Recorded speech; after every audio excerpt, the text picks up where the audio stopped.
السلام علیکم ورحمۃ اللہ وبرکاتہ. نحمده ونصلي على رسوله الكريم. اما بعد فاعوذ بالله من الشیطان الرجیم. بسم اللہ الرحمن الرحیم. رب اشرح لي صدری ويسر لي امری واحلل عقدۃ من لسانی یفقهوا قولی. قرآن پاک میں اللہ سبحانہ وتعالی کا ارشاد ہے وَلَنَبْلُوَنَّكُمْ بِشَيْءٍ مِّنَ الْخَوْفِ وَالْجُوعِ وَنَقْصٍ مِّنَ الْأَمْوَالِ وَالْأَنفُسِ وَالثَّمَرَاتِ وَبَشِّرِ الصَّابِرِينَ الَّذِينَ إِذَا أَصَابَتْهُم مُّصِيبَةٌ قَالُوا إِنَّا لِلَّهِ وَإِنَّا إِلَيْهِ رَاجِعُونَ أُولَٰئِكَ عَلَيْهِمْ صَلَوَاتٌ مِّن رَّبِّهِمْ وَرَحْمَةٌ وَأُولَٰئِكَ هُمُ الْمُهْتَدُونَ. صدق اللہ العظیم. شروع کرتی ہوں اللہ کے نام سے جو بے انتہا مہربان نہایت رحم فرمانے والا ہے. اور ہم ضرور تمہیں خوف و خطر، فاقہ کشی، جان اور مال کے نقصانات اور آمدنیوں کے گھاٹے میں مبتلا کر کے تمہاری آزمائش کریں گے. ان حالات میں جو لوگ صبر کریں گے اور جب کوئی مصیبت پڑے تو کہیں گے کہ ہم اللہ ہی کے ہیں اور اللہ ہی کی طرف ہمیں پلٹ کر جانا ہے، انہیں خوشخبری دے دو. ان پر ان کے رب کی طرف سے بڑی عنایات ہوں گی، اس کی رحمت ان پر سایہ کرے گی اور ایسے ہی لوگ ہدایت یافتہ ہیں. معزز خواتین، ہم سب جانتے ہیں کہ اللہ تعالیٰ نے ہمیں پیدا کیا، یہ دنیا بھی اسی کی بنائی ہوئی ہے اور اس میں سے ہر چیز اس کی مرضی کے مطابق کام کر رہی ہے. یہ سب کچھ اللہ تعالیٰ نے ہمارے لیے بنایا اور ہمیں اپنے لیے، اور پھر اس دنیا میں دراصل اس نے ہمیں جو پیدا کیا وہ ایک امتحان کے لیے کہ ہم یہاں پر رہ کر اس کی نعمتوں کو پا کر کس طرح عمل کرتے ہیں. قرآن پاک میں اللہ تعالیٰ فرماتے ہیں الذی خلق الموت والحیاۃ لیبلوکم ایکم احسن عملا وَهُوَ الْعَزِيزُ الْغَفُورُ. وہ ذات جس نے موت اور زندگی کو بنایا تاکہ وہ تمہارا امتحان لے کہ تم میں سے کون سب سے اچھے عمل کرنے والا ہے، اور وہ زبردست بھی ہے، بخشش فرمانے والا بھی. تو گویا یہ موت اور یہ زندگی دراصل ایک امتحان ہے کہ ہم اس دنیا میں رہتے ہوئے کس طرح کے کام کرتے ہیں. جیسا کہ ہم سب جانتے ہیں کہ اس دنیا میں آنے سے پہلے ہم موت کی ایک کیفیت میں تھے. جیسے قرآن پاک میں فرمایا کنتم امواتا فاحیاکم، تم مردہ تھے پھر اس نے تم کو زندگی بخشی. ثم یمیتکم، پھر وہ تم کو موت دے گا. ثم یحییکم، پھر وہ تم کو زندہ کرے گا. ثم الیہ ترجعون، پھر اس کی طرف تم لوٹائے جاؤ گے. گویا یہ 4 فیز ہیں جو ہر انسان پر آتے ہیں. پہلا جب انسان کچھ نہ تھا، دوسرا جو اس وقت مجھے اور آپ کو ملا ہوا ہے، تیسرا اس کے بعد کا جسے موت کہا جاتا ہے، چوتھا دوبارہ زندگی کا، اور پھر اس کے بعد اللہ ہی کی طرف واپسی ہمیشہ ہمیشہ کے لیے. ہم کچھ نہ تھے تو اس نے ہمیں یہ زندگی دی. کیوں دی؟ تاکہ وہ دیکھے کہ ہم کام کیسے کرتے ہیں. پھر ہم سب کے لیے موت کا ایک سفر ہے، جیسے کہ قرآن پاک میں 3 بار فرمایا گیا کل نفس ذائقۃ الموت، ہر شخص کو موت کا مزہ چکھنا ہے. اور پھر اس کے بعد دوبارہ جو زندگی ہے اس میں ہر انسان کو بتایا جائے گا کہ وہ کیا ڈیزرو کرتا ہے. اصل زندگی جب شروع ہوگی جس کا پھر کوئی خاتمہ نہیں. لیکن یہ زندگی ایک امتحان ہے، ایک ٹیسٹ ہے، اور ہر ایک کا امتحان مختلف طریقے سے ہے. اس زندگی میں جیسے دن اور رات ہے، دھوپ اور چھاؤں ہے، اسی طرح خوشیاں اور غم بھی ہیں. اسی طرح موت اور زندگی بھی ہے. ہر وہ شخص جو دنیا میں آیا ہے اسے ایک نہ ایک دن واپس ضرور جانا ہے. اور پھر دیکھا یہ جا رہا ہے کہ ہم اس زندگی میں کرتے کیسے ہیں. عام طور پر جب ہماری زندگی میں اطمینان ہوتا ہے، سکون ہوتا ہے، تو ہمارے کام کاج نارمل روٹین کے مطابق چلتے رہتے ہیں. لیکن جو ہی کوئی ان یوزول اور ان ایکسپیکٹڈ چیز ہمیں پیش آتی ہے تو اس وقت اصل میں ٹیسٹ ہوتا ہے، اور خصوصاً وہ چیز جو ہمیں پسند نہ ہو، جس کے بارے میں یہاں پر اللہ تعالیٰ فرماتے ہیں کہ ہم ضرور آزمائش کریں گے. یعنی ایسے حالات اور واقعات سب کی زندگی میں آئیں گے جہاں انسان کا امتحان ہوگا. کس کس چیز میں؟ خوف، بھوک، مال کی کمی، جانوں کی کمی، پھلوں کی کمی. یعنی اس میں سے کسی نہ کسی چیز سے ہر شخص ضرور آزمایا جائے گا، خواہ تھوڑا یا زیادہ، لیکن اس دنیا میں آزمائش لازمی ہے. امتحان اس زندگی کا ایک حصہ ہے. بالکل ایسے ہی جیسے کوئی بھی طالب علم جب اسکول جاتا ہے، پڑھتا ہے، تو جب تک وہ امتحان نہیں دیتا اگلے درجے میں نہیں جا سکتا. اگلے درجے میں جانے کے لیے امتحان ضروری ہے. اسی طرح اللہ تعالیٰ ہمیں آزما کر دیکھ رہے ہیں، اور جو شخص جیسی آزمائش میں مبتلا ہوتا ہے اس کے بعد یہ دیکھا جاتا ہے کہ اب اس کا رویہ کیا ہے، اور اس کے مطابق پھر اس کے درجات بلند کیے جاتے ہیں. اس کے بارے میں ہم دیکھتے ہیں کہ جب بھی کوئی دکھ یا تکلیف انسان پر آتی ہے تو انسان دو رویوں میں سے ایک اختیار کر سکتا ہے. ایک تو یہ کہ اس موقع پر صبر کا مظاہرہ کرے، اور دوسرا یہ کہ انسان اس وقت اللہ تعالیٰ سے ناراض ہو جائے، شکوہ کرے اور غم کی ایسی حالت میں ہو کہ جس کا نتیجہ کچھ بھی نہ نکلے. غم ایک فطری امر ہے، اس سے چھٹکارا نہیں، اور نہ ہی ہمیں اس سے منع کیا گیا ہے کہ ہم غم نہ کریں. لیکن جو چیز انسان کے لیے اجر کا باعث ہے وہ صبر ہے. غم اور صبر دونوں اکٹھے ہو سکتے ہیں.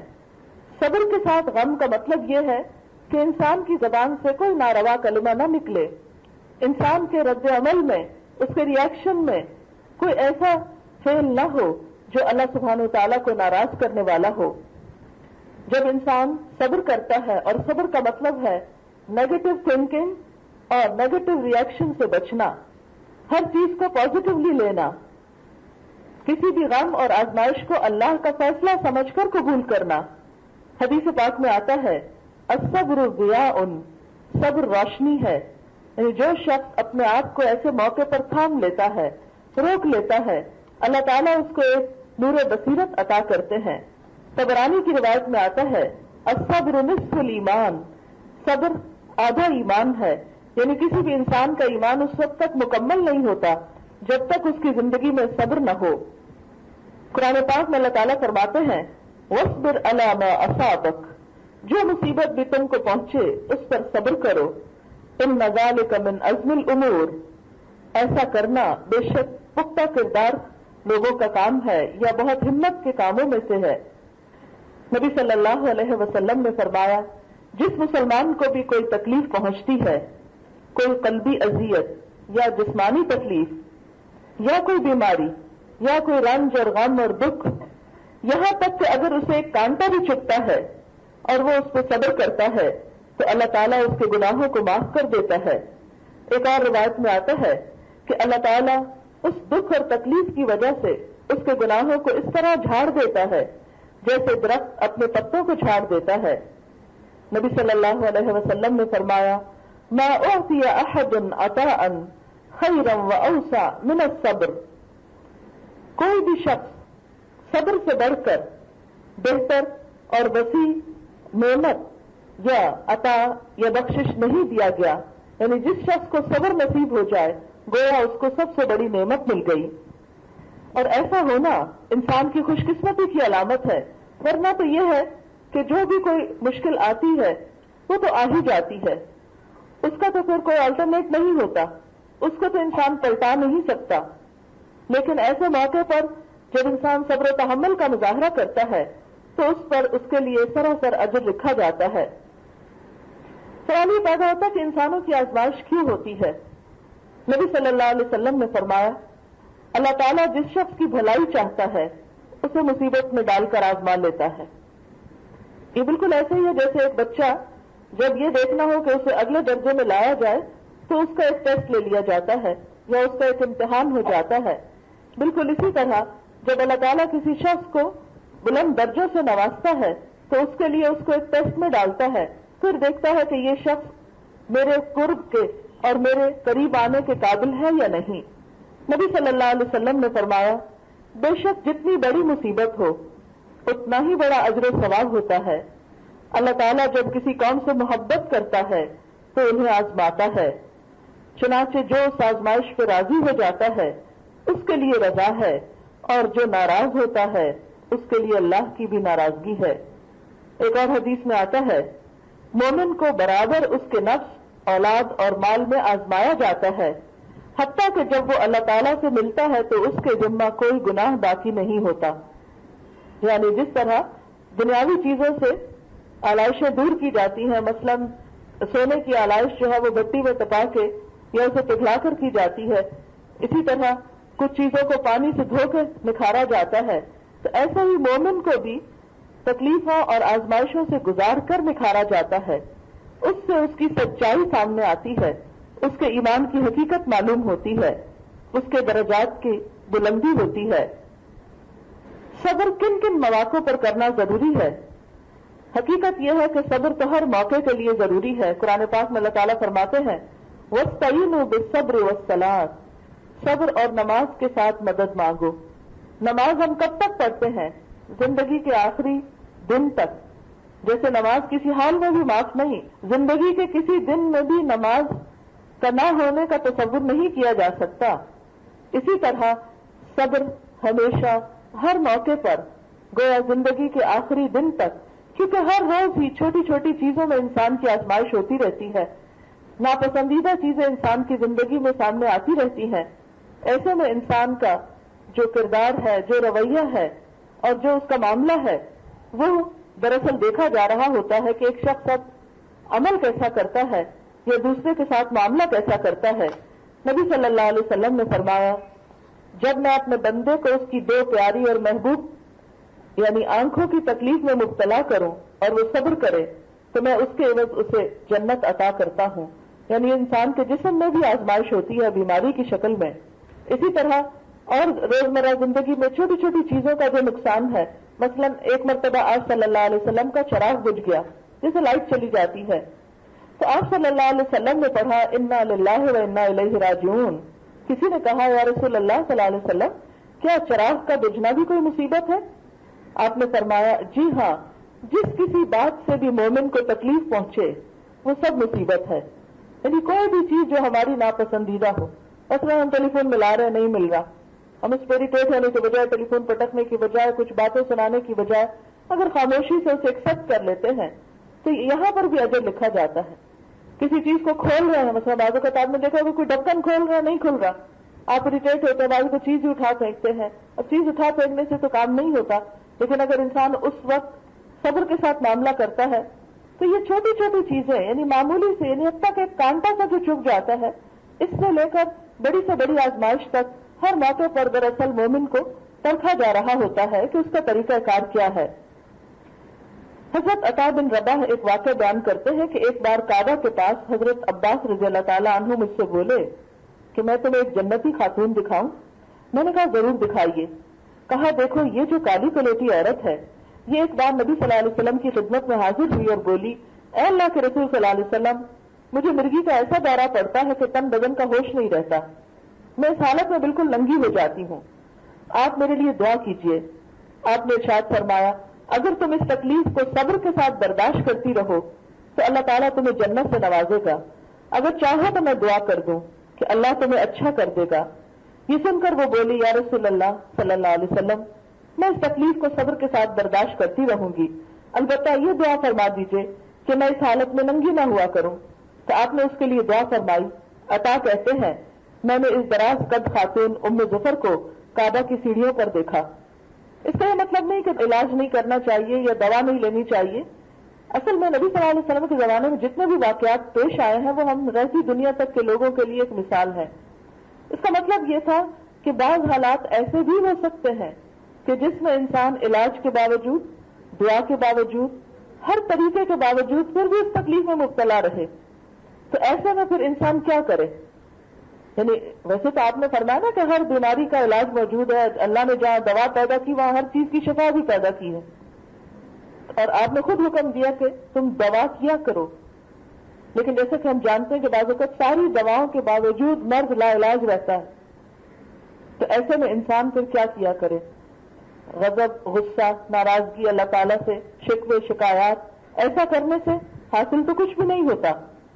تو ایسی صورت میں انسان صبر کے ساتھ اللہ تعالیٰ سے اچھا گمان رکھتے ہوئے اللہ تعالیٰ کے بارے میں اپنے دل میں پھر بھی محبت رکھے کہ جہاں اور نعمتیں ملی ہیں اگر ایک چیز نہیں ہے تو میں اس سے ناراض نہیں.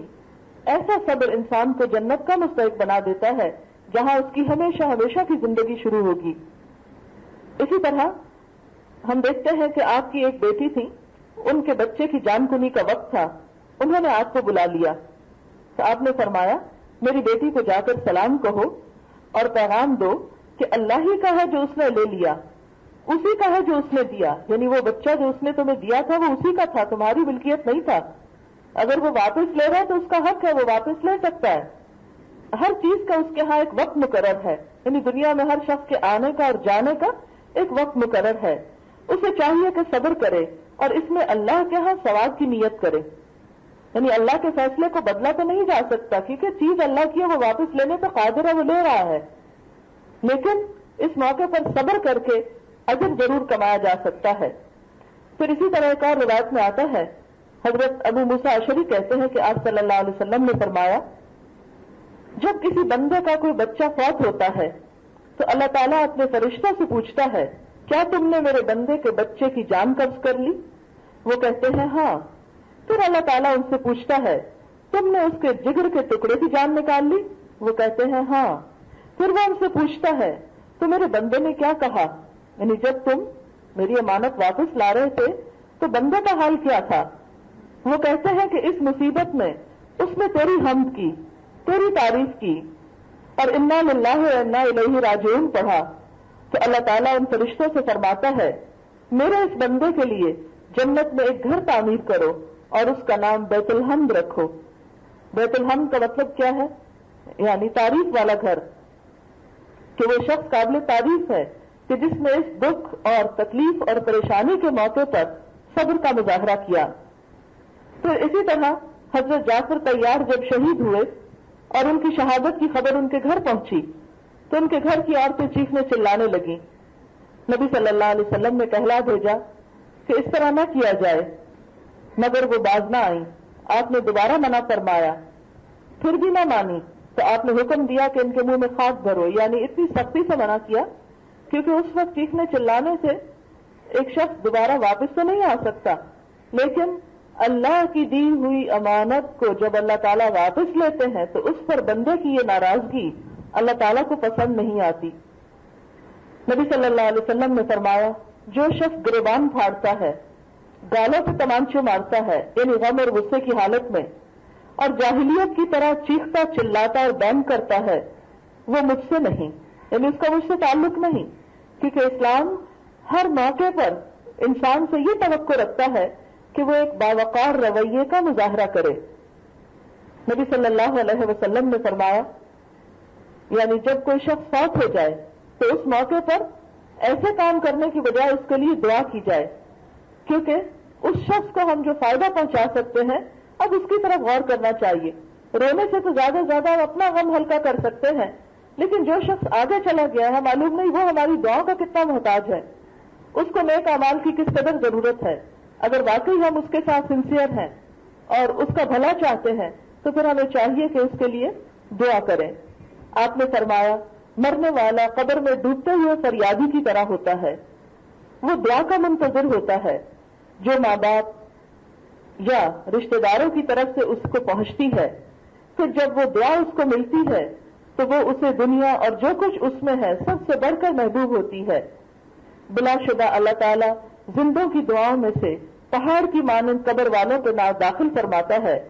بلا شبہ زندہ لوگوں کا تحفہ مردوں کے لیے استغفار کرنا ہے، یعنی ان کی بخشش کی دعا مانگنا.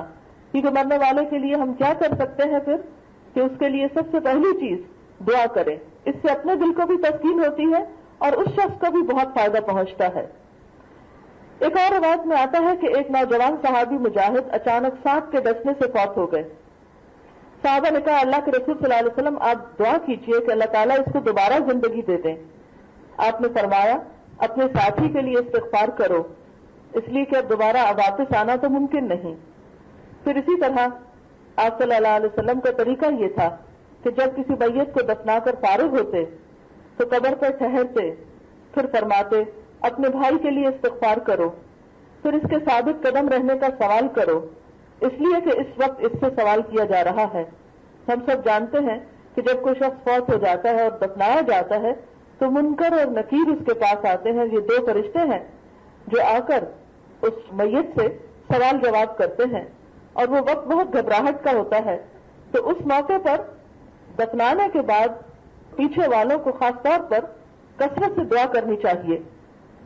میت کی جو بخشش کی مصنون دعا ہے وہ کچھ یوں ہے: اللہم اغفر لہ وارحمہ وعافہ واعف عنہ واکرم نزلہ ووسع مدخلہ واغسلہ بالماء والثلج والبرد ونقہ من الخطایا كما ينقى الثوب الابيض من الدنس اللهم ابدله دارا خيرا من داره واهلا خيرا من اهله وزوجا خيرا من زوجه اللهم ادخله الجنة واعذه من عذاب القبر ومن عذاب النار. اس کا مطلب ہے اے اللہ اس کی بخشش فرما، اس پر رحم فرما، اسے عافیت دے، اس سے درگزر فرما، سخاوت کے ساتھ اس کی مہمانی فرما، اس کے داخلے کی جگہ کو وسیع فرما، اس کو پانی سے اور برف سے اور اولوں سے دھو ڈال، اسے پاک کر دے خطاؤں سے جس طرح تو پاک کرتا ہے سفید کپڑے کو میل سے، اور اس کو اس کے گھر کے بدلے میں بہتر گھر دے اور گھر کے لوگوں سے بہتر لوگ دے، اس کے ساتھی سے بہتر ساتھی دے اور اسے جنت میں داخل کر اور اسے قبر کے عذاب اور آگ کے عذاب سے بچا. پھر اسی طرح آپ صلی اللہ علیہ وسلم ایک دن ایک صحابی کو دیکھتے ہیں کہ جو بہت غمگین ہے.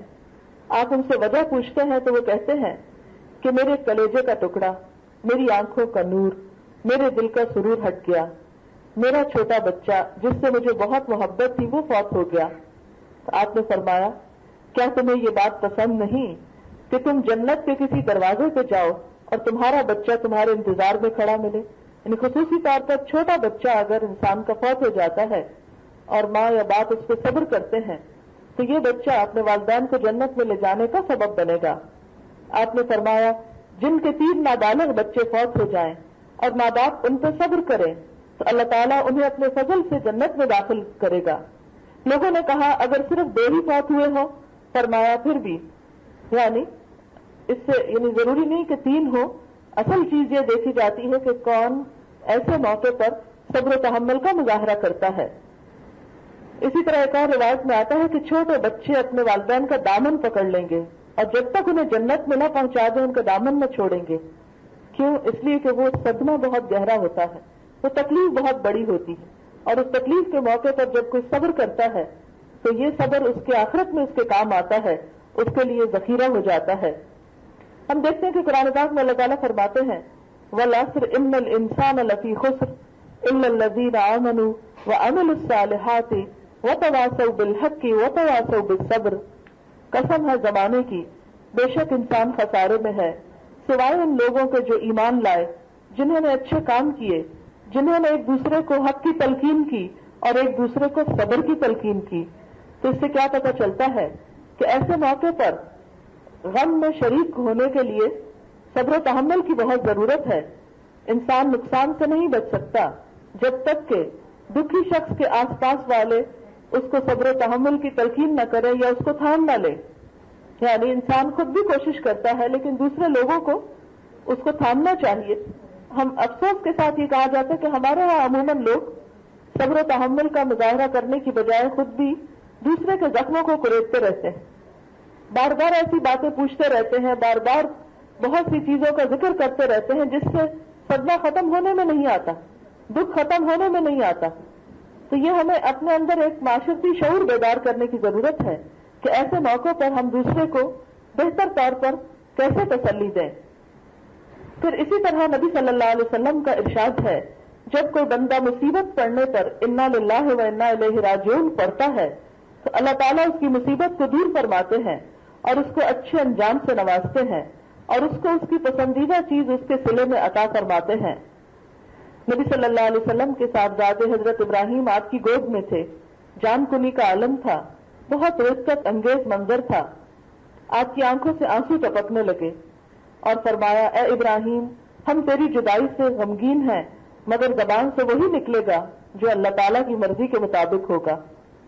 گویا آنکھوں سے آنسو کا ٹپکنا منع نہیں ہے، غم کے موقع پر رونا منع نہیں ہے، لیکن جس چیز سے منع کیا گیا وہ زبان کا غلط استعمال ہے کہ انسان اللہ تعالیٰ سے ناراضگی کے ایسے الفاظ استعمال نہ کرے اس موقع پر کہ جو اس کو مزید ناراض کر دیں۔ آپ صلی اللہ علیہ وسلم نے اپنے غم اور رونے کی کیفیت ان الفاظ میں بیان فرمائی کہ آنکھ آنسو بہاتی ہے، دل غمگین ہوتا ہے، ہم زبان سے وہی کلمہ نکالتے ہیں جس سے ہمارا رب خوش ہوتا ہے۔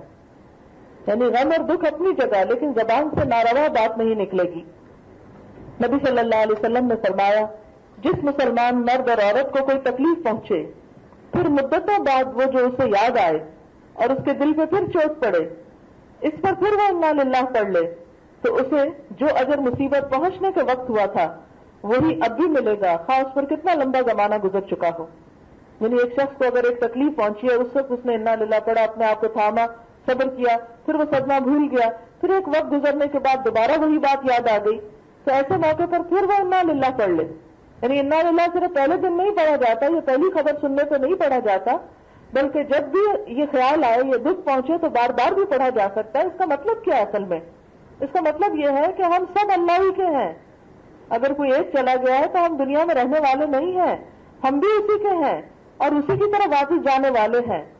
دوسرا گیا تو ہماری بھی واپسی اسی طرف ہے، اور اس سے انسان کے دل کو ڈھارس ہو جاتی ہے کہ سب کا راستہ تو وہی ہے۔ یہ ہماری بھول ہے کہ ہم سمجھتے ہیں کہ ہم ہمیشہ یہاں رہیں گے، یہ تو واپس جانے ہی کے لیے ہے سب کچھ۔ اور جب ایک انسان اس کا اقرار کر لیتا ہے، اس فیصلے کو اللہ تعالیٰ کے ایکسپٹ کر لیتا ہے، تو پھر وہ غم انسان کے لیے نسبتاً آسان ہو جاتا ہے اور اجر کا ذریعہ بن جاتا ہے۔ نبی صلی اللہ علیہ وسلم نے فرمایا مومن کا معاملہ بھی خوب ہے، وہ جس حال میں بھی ہوتا ہے خیر ہی سمیٹتا ہے، اور یہ مومن کے سوا کسی اور کے لیے نہیں۔ اگر اسے خوشحالی نصیب ہوتی ہے تو شکر کرتا ہے اور یہ اس کے لیے خیر کا سبب ہے، اور اگر اسے مصیبت پہنچتی ہے تو صبر کرتا ہے اور یہ اس کے حق میں خیر ہے۔ یعنی دونوں حالتوں میں اس کے درجات بلند ہوتے چلے جاتے ہیں۔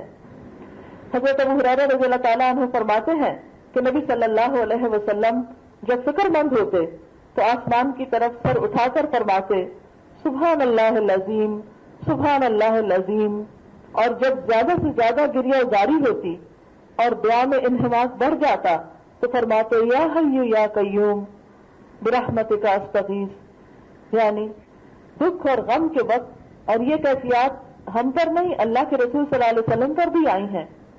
کون سا غم ہے جو آپ پر نہیں آیا؟ آپ نے اپنے والد کو دیکھا ہی نہیں، اسی لیے آپ نے فرمایا تھا نا اگر کسی کو اپنا کوئی دکھ ستائے تو اسے چاہیے میرا دکھ یاد کر لے، اسے اپنا دکھ کم محسوس ہوگا، اسے میرے مقابلے میں اپنا دکھ چھوٹا نظر آئے گا۔ آپ نے اپنے والد کی شکل تک نہیں دیکھی، آپ کی پیدائش سے پہلے ہی وہ دنیا سے رخصت ہو گئے۔ 6 سال کی عمر میں اپنی ماں کو بھی رخصت کر دیا، یعنی ماں بھی فوت ہو گئی، اور آپ کو معلوم ہے سفر کی حالت میں تھی ماں، اور وہیں دفنا دی گئی، اور واپس اپنی ماں کی جو غلام تھی ان کے ساتھ واپس آئے مکہ میں۔ پھر دادا کے ساتھ ایک اٹیچمنٹ ہوئی، تھوڑے بڑے ہوئے تو دادا بھی چل دیے، اس کے بعد چچا نے کفالت کی۔ پھر جب اسلام کی تبلیغ آپ نے شروع کی تو کون سی تکلیف آپ کو نہیں دی گئی؟ آپ کو پتھر بھی کھانے پڑے، آپ کے راستے میں کانٹے بھی بچھائے گئے، آپ کے ساتھ سوشل بائیکاٹ بھی کیا گیا، آپ کا مذاق بھی اڑایا گیا، آپ کو طرح طرح کے تانے بھی دیے گئے، مجنون اور ساحر اور نہ جانے کیا کچھ کہا گیا۔ پھر ایک ہی سال میں حضرت ابو طالب اور حضرت خدیجہ کی وفات ہو گئی۔ وہ سال آپ پر غم کا پہاڑ بن کے ٹوٹا، آپ طائف تشریف لے گئے، ان لوگوں نے آپ کے ساتھ بہت برا سلوک کیا، صدمے پہ صدمہ، غم پہ غم۔ مکہ سے مدینہ تشریف لاتے ہیں تو ہر سال جنگ، دشمنی کا ایک مسلسل سلسلہ ہے جو آپ کے ساتھ چلتا رہا، حتیٰ کہ مکہ فتح ہو گیا اور اللہ تعالیٰ نے کچھ امن و امان دیا۔ اگر ہم دیکھتے ہیں تو آپ صلی اللہ علیہ وسلم ہر حالت میں بھوک سے بھی آزمائے گئے، خوف سے بھی آزمائے گئے، جان و مال کے نقصان سے بھی آزمائے گئے، گھر بار بھی چھوڑنا پڑا، وطن چھوڑنا پڑا۔ کون سی چیز ہے جس کی قربانی آپ نے نہ دی ہو؟ اسی لیے ہم دیکھتے ہیں کہ آپ کیا فرماتے ہیں کہ جس کو اپنا کوئی غم اور رنج یاد آئے وہ میرے رنجوں کو یاد کر لے، اسے اپنا غم چھوٹا محسوس ہوگا۔ اور حقیقت یہ ہے کہ ان سب باتوں کے باوجود کبھی آپ اللہ کے راستے سے نہیں ہٹے، کبھی خیال تک بھی نہیں گزرا۔ تہجد میں اتنا کھڑے ہوتے ہیں کہ پاؤں ٹوٹ جاتے ہیں، اور جب آپ سے کہا جاتا ہے کہ آپ اپنے آپ کو اتنی تکلیف کیوں دیتے ہیں، فرماتے ہیں افلا اکون عبدا شکورا، کیا میں اللہ کا شکر گزار بندہ نہ بنوں؟ یعنی اس حال میں بھی وہ اللہ تعالیٰ کی نعمتوں کو یاد کرتے ہیں اور اپنے اندر شکر لاتے ہیں. اور یہ حقیقت ہے کہ جہاں انسان کی زندگی میں صدمے اور دکھ ہوتے ہیں وہاں کوئی نہ کوئی خوشی کا پہلو بھی ہوتا ہے، کوئی نہ کوئی نعمت بھی زندگی میں ہوتی ہے. تو انسان دکھ اور غم کے موقع پر، نعمت کے جانے کے موقع پر اگر یہ یاد کر لے کہ اس کے پاس ابھی کون کون سی نعمتیں باقی ہیں تو یقیناً اس کے اندر شکر گزاری پیدا ہوگی. ابن عباس کا بیان ہے کہ نبی صلی اللہ علیہ وسلم جب کسی رنج و غم میں مبتلا ہوتے تو یہ دعا کیا کرتے تھے، لا الہ الا اللہ رب العرش العظیم، لا الہ الا اللہ رب السماوات ورب الارض رب العرش الکریم. اللہ کے سوا کوئی معبود نہیں، وہ عرش عظیم کا مالک ہے. اللہ کے سوا کوئی معبود نہیں، وہ آسمان و زمین کا مالک ہے، عرش بزرگ کا مالک ہے. اور اس کلمے کے بارے میں یہ بھی آتا ہے کہ جب بھی کوئی دکھی شخص اس کلمے کے ساتھ دعا مانگتا ہے تو اللہ تعالیٰ اس کی دعا ضرور قبول فرماتے ہیں. پھر اسی طرح حضرت یونس علیہ السلام جو اللہ کے نبی تھے، جب وہ اپنی قوم کو چھوڑ کر گئے اور جب کشتی میں سوار ہو کر جا رہے تھے اور کشتی ڈوبنے لگی تو قرآن اندازی ہوئی کہ ایک شخص کو باہر پھینکنا ہوگا، تو انہیں باہر سمندر میں ڈال دیا گیا تو مچھلی نے ان کو نگل لیا. اس وقت ان کے اوپر رنج و غم کی شدید لہر تھی، یعنی ایک تو اللہ تعالیٰ کی ناراضگی کا غم، دوسرے اس مچھلی کے پیٹ میں جانے کا غم، پھر وہ اندھیرا، پھر وہ مچھلی پانی کے اندر اور اندھیروں میں، کہیں سے کوئی بھی روشنی نہیں. ذرا آپ تصور کر سکتے ہیں، یعنی ہم تو تصور سے بھی لرز جائیں کہ سمندر کے بیچ میں وہ مچھلی اور اس کے پیٹ میں کوئی بند ہو. آپ نے کبھی دیکھا ہوگا کسی چھوٹے کمرے میں اگر انسان بند ہو جائے تو اس کا کیا حال ہوتا ہے؟ کسی نے ہمارا ٹیسٹ کرایا ہوگا یا کسی کو تنگ جگہوں کا فوبیا ہو تو آپ کو معلوم ہے کہ انسان کا دم گھٹنے لگتا ہے. تو ایسے میں آپ دیکھیں کہ اس غم اور رنج کے موقع پر وہ کیا پکارتے ہیں، لا الہ الا انت سبحانک انی کنت من الظالمین، کہ تیرے سوا کوئی معبود نہیں، تو ہر عیب سے پاک ہے، میں ہی ظلم کرنے والوں میں سے ہوں. یعنی اے اللہ تو ظالم نہیں کہ اگر تو نے مجھے اس حال میں رکھا، میں ہی گناہ گار ہوں، میں تیرے حضور توبہ کرتا ہوں. تو اللہ تعالیٰ نے ان کو اس غم سے نجات دی اور اس کے بعد فرمایا وَكَذَلِكَ نُنْجِي الْمُؤْمِنِينَ، اور دوسرے مومنوں کو بھی ہم ایسے ہی نجات دیتے ہیں. تو گویا رنج و غم سے نجات پانے کے لیے آیت کریمہ ایک بہت بہترین دعا ہے. حضرت عبداللہ بن مسعود فرماتے ہیں کہ نبی صلی اللہ علیہ وسلم نے فرمایا لا حول ولا قوت الا باللہ ولا ملجا من اللہ الا الیہ، یہ کلمہ 99 بیماریوں کی دوا ہے. سب سے کم بات یہ ہے کہ اس کا پڑھنے والا رنج و غم سے محفوظ رہتا ہے. یہ نہیں کہ تکلیفیں آتی نہیں، لیکن اس کے دل کو ایسا حوصلہ اور سہارا ہو جاتا ہے کہ ان تکلیفوں کو برداشت کرنا آسان ہو جاتا ہے. حضرت عبداللہ بن مسعود فرماتے ہیں کہ نبی صلی اللہ علیہ وسلم نے فرمایا جس بندے کو بھی کوئی دکھ یا تکلیف پہنچے اور وہ یہ دعا مانگے، اللہ تعالیٰ اس کے رنج و غم کو ضرور خوشی اور مسرت میں تبدیل کر دیں گے.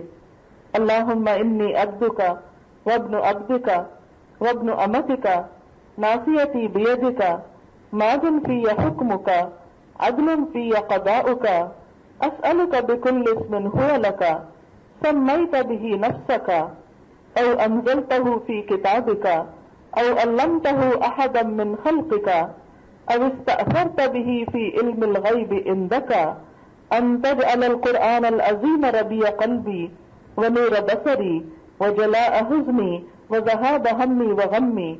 اس کا ترجمہ یہ ہے کہ اے اللہ میں تیرا بندہ ہوں، تیرے بندے کا بیٹا ہوں، تیری بندی کا بیٹا ہوں، میری پیشانی تیرے ہی قبضے میں ہے، میرے معاملے میں تیرا ہی حکم نافذ ہے، میرے بارے میں تیرا ہی فیصلہ سراسر انصاف ہے. میں تیرے اس نام کا واسطہ دے کر جس سے تو نے اپنی ذات کو موسوم کیا یا اپنی کتاب میں نازل فرمایا یا اپنی مخلوق میں سے کسی کو سکھایا یا اپنے پاس خزانہ غیب میں اس کو چھپا رہنے دیا، تجھ سے درخواست کرتے ہیں، تیرے ناموں کا واسطہ دے کر تجھ سے سوال کرتا ہوں کہ قرآن عظیم کو میرے دل کی بہار، میری آنکھوں کا نور، میرے غم کا علاج اور میری تشویش کا مداوع بنا دے. تو گویا اس سے یہ پتہ چلتا ہے کہ دوسرے اذکار کے علاوہ قرآن پاک کا پڑھنا جو ہے وہ بھی رنج اور غم کا علاج ہے. اسی طرح یہ ہے کہ انسان صبر کی کوشش کرتا ہے لیکن اس کے لیے اللہ تعالیٰ سے دعا بھی کرنی چاہیے. اللہ تعالیٰ نے قرآن پاک میں کچھ دعائیں بتائی ہیں مثلا ربنا افرغ علینا صبرا وتوفنا مسلمین، اے ہمارے رب ہم پر صبر ڈال دے اور ہمیں مسلمان فوت کرنا۔ ایک اور دعا ہے ربنا افرغ علینا صبرا وثبت اقدامنا وانصرنا علی القوم الکافرین، اے ہمارے رب ہم پر صبر کا فیضان کر، ہمارے قدم جما دے اور کافر گروہ پر ہمیں فتح نصیب فرما۔ پھر اسی طرح یہ ہے کہ اس کی شعوری کوشش کرنا پڑتی ہے، یعنی صبر کے لیے انسان کو اپنے آپ کے ساتھ تھوڑا جنگ کرنی پڑتی ہے۔ نبی صلی اللہ علیہ وسلم نے فرمایا جو بچنے کی کوشش کرتا ہے اللہ اس کو بچاتا ہے، جو بے نیازی اختیار کرتا ہے اللہ اسے بے نیاز کر دیتا ہے، اور جو صبر کی کوشش کرتا ہے اللہ اسے صبر عطا کر دیتا ہے، اور صبر سے بہتر اور وسیع کوئی بھی چیز کسی کو نہیں ملی۔ یعنی جس کو صبر کرنا آ گیا گویا اس کو تو بھلائی ہی بھلائی نصیب ہو گئی۔ اور پھر یہ کہ انسان اللہ تعالیٰ کے دوسرے احسانات کو یاد کرتا رہے، پھر یہ کہ انسان دوسروں کی غمگساری کرتا رہے، کیونکہ صدمے والے کو تو اجر ملتا ہی ہے، جو لوگ اس صدمے میں اس کے ساتھ شریک ہوتے ہیں ان کے لیے بھی اجر ہے۔ نبی صلی اللہ علیہ وسلم نے فرمایا جس نے کسی مصیبت زدہ کی تعزیت کی تو اس کو بھی اتنا ہی اجر ملے گا جتنا مصیبت زدہ کو، یعنی اگر سنجیدگی سے سچے دل سے خیرخواہی اور خلوص کے ساتھ کوئی کسی کے ایسے موقع پر مدد کرتا ہے تو بے پناہ اجر پاتا ہے۔ آپ نے فرمایا جس نے کسی ایسی عورت کی تعزیت کی جس کا بچہ مر گیا ہو تو اس کو جنت میں داخل کیا جائے گا اور جنت کی چادر اڑائی جائے گی۔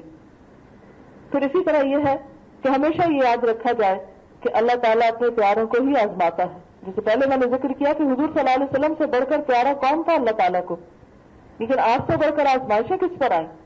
ہمارے عام طور پہ یہ سمجھا جاتا ہے کہ جس پر کوئی آزمائش آتی ہے نعوذ باللہ اس کا کوئی گناہ ہوتا ہے یا اس کا کوئی قصور ہوتا ہے یا اللہ تعالیٰ اس سے ناراض ہوتا ہے اسی لیے اس کے اوپر یہ آزمائش آتی ہے۔ یہ خیال جو ہے اپنے بارے میں تو کرنا چاہیے، جب کوئی اپنے پہ پریشانی آئے تو انسان سوچے، لیکن جب کسی دوسرے مسلمان بہن بھائی پہ کوئی تکلیف یا پریشانی آئے تو ایسے میں اس کے بارے میں بدگمانی نہیں کرنی چاہیے اور برا خیال نہیں سوچنا چاہیے، اس لیے کہ اللہ تعالیٰ اپنے پیاروں کو ہی آزماتا ہے۔ اور جیسا کہ ہم دیکھتے ہیں کہ انبیاء علیہ السلام جو تھے وہ سب سے زیادہ آزمائے گئے، اور بعض صحابہ کرام یہ بھی کہا کرتے تھے کہ جو شخص ایذا پر صبر نہ کرے اس کو ہم ایمان والا ہی نہیں سمجھتے، یعنی جس کا جتنا ایمان ہوتا ہے اتنا ہی اللہ تعالیٰ بوجھ ڈالتے جاتے ہیں اور اسے دیکھتے جاتے ہیں کہ یہ شخص اب کیا کرتا ہے۔ اور پھر یہ کہ اللہ تعالیٰ کی راہ میں جتنے بھی پیغمبر حضرت نوح علیہ السلام کو آپ دیکھیے کہ کتنے ستائے جاتے ہیں، حتیٰ کہ جب ان کی قوم کو سمندر میں جب ان کی قوم کو پانی میں ڈبو دیا جاتا ہے تو اس وقت کہا جاتا ہے کہ نجیناہ من الکرب العظیم، کہ ان کو ایک کرب عظیم سے نجات دی۔ پھر اسی طرح باقی پیغمبروں کو حضرت لوط علیہ السلام جو ہے وہ جب قوم پہ عذاب آنے والا ہوتا ہے اس سے پہلے وہ کتنی بری طرح یعنی اپنی قوم کے ہاتھوں ستائے جاتے ہیں اور پریشان ہوتے ہیں۔ تو اللہ تعالیٰ سے ہمیشہ اگر اجر کی امید رکھی جائے تو انسان کے لیے بڑے سے بڑا صدمہ ہلکا ہو سکتا ہے۔ قرآن پاک میں اللہ تعالیٰ فرماتے ہیں وَلَنَجْزِيَنَّ الَّذِينَ صَبَرُوا أَجْرَهُمْ بِأَحْسَنِ مَا كَانُوا يَعْمَلُونَ، اور ضرور صبر سے کام لینے والوں کو ہم ان کے اجر ان کے بہترین اعمال کے مطابق دیں گے۔ ایک اور جگہ پر فرمایا إِنَّمَا يُوَفَّى الصَّابِرُونَ أَجْرَهُمْ بِغَيْرِ حساب، صبر کرنے والوں کو ان کا اجر بے حساب ملے گا۔ ایک اور جگہ پر فرمایا یا ایھا الذین آمنوا اصبروا وصابروا ورابطوا واتقوا اللہ لعلکم تفلحون، اے لوگوں جو ایمان لائے ہو صبر کرو اور ایک دوسرے کو صبر کی تلقین کرو اور ایک دوسرے سے جڑے رہو اور اللہ سے ڈرو تاکہ تم فلاح پاؤ۔ پھر اسی طرح ایک اور حدیث میں آتا ہے کہ قیامت کے دن صبر کرنے والوں کو جب ان کا اجر دیا جائے گا تو اس موقع پر دوسرے لوگ وہ اجر دیکھ کر تمنا کریں گے کاش دنیا میں ہماری جلد کینچیوں سے کاٹ ڈالی جاتی اور ہم صبر کرتے اور آج ہمیں بھی ایسا ہی اجر ملتا۔ یعنی ایک تو ہے انسان کے ویسے نیک اعمال کا اجر، مثلا آپ اپنے پرسکون حالات ہیں، زندگی بہت اچھی گزر رہی ہے، آپ اپنے وقت اٹھتے ہیں، نماز پڑھتے ہیں، تہجد پڑھتے ہیں، روزہ رکھ لیتے ہیں، صدقہ خیرات کرتے ہیں، سب اچھا ہو رہا ہے، یہ بھی نیکی کمانے کا ایک طریقہ ہے اور اللہ تعالیٰ سے عافیت ہی مانگنی چاہیے۔ لیکن اگر کوئی شخص کسی دکھ یا تکلیف میں مبتلا ہو جاتا ہے اور اس موقع پر پھر وہ اللہ کو یاد کرتا ہے، پھر وہ اس کی طرف توجہ کرتا ہے، تو یہ جو تکلیف کا کڑوا گھونٹ پینا ہوتا ہے اور یہ جو صدمے کو برداشت کرنا ہوتا ہے اور یہ جو صدمے کے بعد آنے والے دکھوں کی قطار کو برداشت کرنا ہوتا ہے، اس کا اجر خالی نماز روزے سے کہیں زیادہ بڑھ کر ہے۔ لیکن شرط یہ ہے کہ ایسے موقع پر انسان ثابت قدم رہے اور اللہ تعالیٰ کو ناراض نہ کرے۔ تو اللہ تعالیٰ سے دعا ہے کہ وہ ہمیں بہترین روشنی عطا کرے اور بہترین صبر کی توفیق عطا فرمائے۔ اب دعا کر لیتے ہیں۔ سبحان اللہ والحمد للہ ولا الہ الا اللہ واللہ اکبر ولا حول ولا قوة الا باللہ العلی العظیم۔ اللہم صل علی محمد وعلی آل محمد کما صلیت علی ابراہیم وعلی آل ابراہیم انک حمید مجید۔ اللہم بارک علی محمد وعلی آل محمد کما بارکت علی ابراہیم وعلی آل ابراہیم انک حمید مجید۔ ربنا آتنا فی الدنیا حسنة وفي الآخرة حسنة وقنا عذاب النار۔ ربنا لا تزغ قلوبنا بعد إذ هديتنا وهب لنا من لدنك رحمة إنك أنت الوهاب۔ ربنا هب لنا من أزواجنا وذرياتنا قرة أعين واجعلنا للمتقين إماما۔ یا حی یا قیوم برحمتک نستغیث۔ یا اللہ پاک، جو کچھ ہم نے پڑھا ہے اپنی رحمت سے قبول فرما۔ یا اللہ، ہم سب تجھ سے دعا کرتے ہیں کہ تو مرحوم کو بخش دے۔ اللہم اغفر لہ وارحمہ، اس پر رحمت فرما، وعافہ، اس کو اپنی عافیت میں رکھ، واعف عنہ، اور اس سے درگزر فرما، وَأَكْرِمْ نُزُلَهُ، اور اس کی باعزت مہمانی فرما، وَوَسِّعْ مُدْخَلَهُ، اور اس کے داخلے کی جگہ کو وسیع فرما۔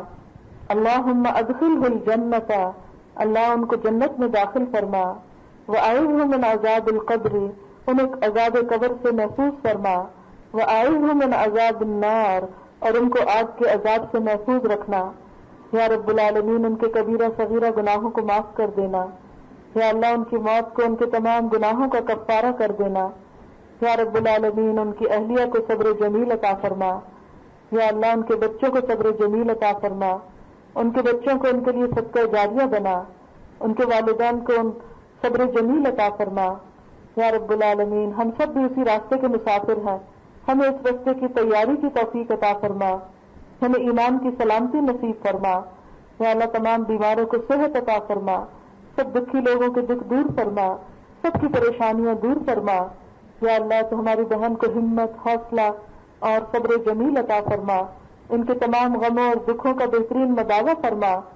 یا اللہ، زندگی کے مشکلات اور دنیا کی اور آخرت کی تمام پریشانیوں سے بچا، اس گھر پر اپنی خیر و برکت نازل فرما، انہیں سکون اور اطمینان نصیب فرما۔ ربنا تقبل منا انک انت السمیع العلیم وتب علینا انک انت التواب الرحیم، وصلی اللہ تعالی علی خیر خلقہ محمد وعلی آلہ واصحابہ واہل بیتہ اجمعین برحمتک یا ارحم الراحمین۔ الہی آمین۔ سبحانک اللہم وبحمدک، نشہد ان لا الہ الا انت، نستغفرک ونتوب الیک۔